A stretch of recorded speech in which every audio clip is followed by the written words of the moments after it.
ഇടുക്കി കട്ടപ്പനയിൽ കനത്ത മഴയിൽ കെട്ടിടത്തിന്റെ സംരക്ഷണ ഭിത്തി ഇടിഞ്ഞു വീണു. അപകടത്തിന്റെ ദൃശ്യങ്ങൾ 24-ന് ലഭിച്ചു. തൊടുപുഴ കാഞ്ഞിരമറ്റത്ത് ചെക്ക് ഡാമിൽ മരം കടപുഴകി വീണു. നീരൊഴുക്ക് തടസ്സപ്പെട്ടതിനെ തുടർന്ന് സമീപത്തെ വീട്ടിൽ വെള്ളം കയറി. വീട്ടുകാരെ സുരക്ഷിതമായി മാറ്റിയിട്ടുണ്ട്. ആദ്യം ദൃശ്യങ്ങൾ കാണാം.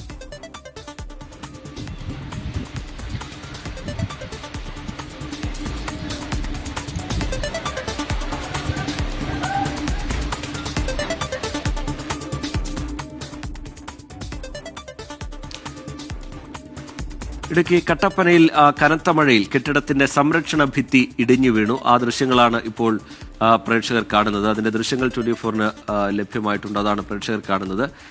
തൊടുപുഴയിലേക്ക് പോയാൽ അവിടെ കാഞ്ഞിരമറ്റത്ത് ചെക്ക് ഡാമിൽ മരം കടപുഴകി വീണിട്ടുണ്ട്. നീരൊഴുക്ക് തടസ്സപ്പെട്ടതിനെ തുടർന്ന് വീടുകളിലേക്കൊക്കെ വെള്ളം കയറുന്ന നില ഉണ്ടായി. വീട്ടുകാരെ സുരക്ഷിതമായി മാറ്റിയിട്ടുണ്ട് എന്ന വിവരമാണ് പുറത്തുവരുന്നത്. രാഹുൽ വിജയൻ വിവരങ്ങളുമായി ചേരുന്നുണ്ട് ഇടുക്കിയിൽ നിന്ന്. രാഹുൽ, വിവരങ്ങൾ എന്താണ് രാഹുൽ?